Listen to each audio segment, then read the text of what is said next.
What is common between the Bali tiger, the Tecopa pupfish, the Pyrenean ibex, the South Gastric brooding frog, the Pinta Island tortoise, the western black rhinoceros, and the great auk? They're all gone. Dead, exterminated, extinct. These are just a handful of species amongst hundreds that have vanished from the face of the planet in the last 200 years. International Union for Conservation of Nature and Natural Resources estimates that up to 617 species may have vanished from the planet in the last 500 years or so.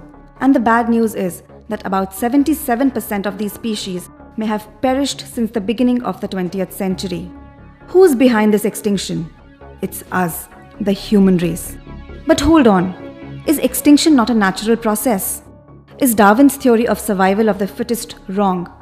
Are we witnessing a new trend in the last 500 years? Well, Darwin is not wrong, and extinction is a natural phenomenon. But the rate of extinction in recent years is so high that some scientists call it catastrophic and draw parallels with mass extinction events in the past. Then what is the difference between natural extinction and mass extinction events? And why are scientists so concerned about the current rate of extinction? Before we go into normal extinction rates, let us talk a little about mass extinctions. Now, there have been 5 mass extinction events that have occurred since the planet was formed 4.5 billion years ago. No one has been able to exactly pinpoint the reason for these mass extinctions, but generally point towards either asteroids and comets hitting the planet, giant volcanic eruptions, and changes in the chemical composition of the Earth's atmosphere. These mass extinctions together wiped out more than 96% of Earth's species. The biggest by far and most damaging one took place 251 million years ago during the Permian-Triassic period. The last mass extinction is the most famous one. This happened 65 million years ago that wiped out, among others, dinosaurs, mosasaurs, and ammonites.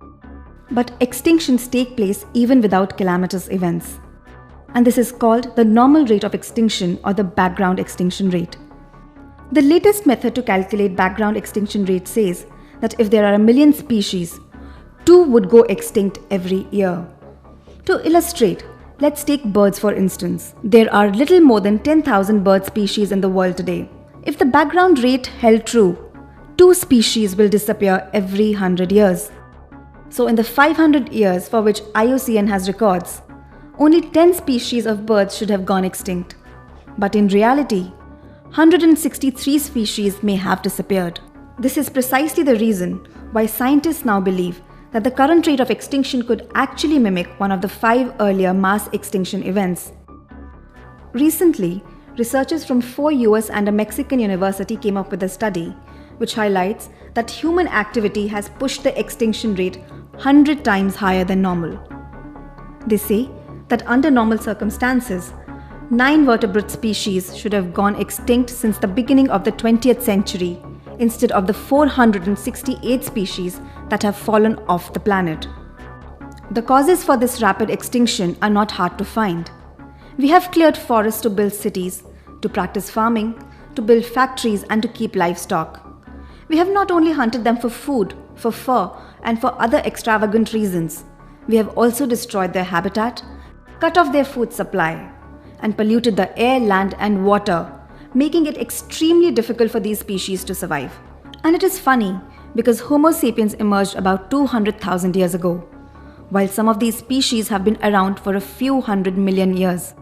Take the nautilus for example, which has been around for over 500 million years and survived the past 5 mass extinctions, but may not survive human beings because of overfishing for their beautiful tubular shells. In this short span of time, we have already taken up most of the space on this planet. By mass, humans make up about 1/3 of all land vertebrates. And if one was to factor in livestock like cows, sheep, pigs, etc., it would push the needle up to 95%. On the other hand, wild animals collectively make only 5% by mass. Researchers have warned that if the current rate of extinction continues, it will only take 3 human lifetimes for most of the world's biodiversity to perish. Humans often forget that the modern world has been built using the foundation of the ecological services that the planet has provided us. The services of the humble earthworm or the ant to manage soil, the bee to pollinate crops, and the bats as natural pest control are just a few examples. Without these creatures, agriculture probably would never have been possible. Therefore, every time we lose a species, we crack the foundation that we stand on by a tiny bit. During mass extinction events, it is the top predator that is the first to perish. And if there is a sixth mass extinction, it will be us, Homo sapiens. Should we not be scared?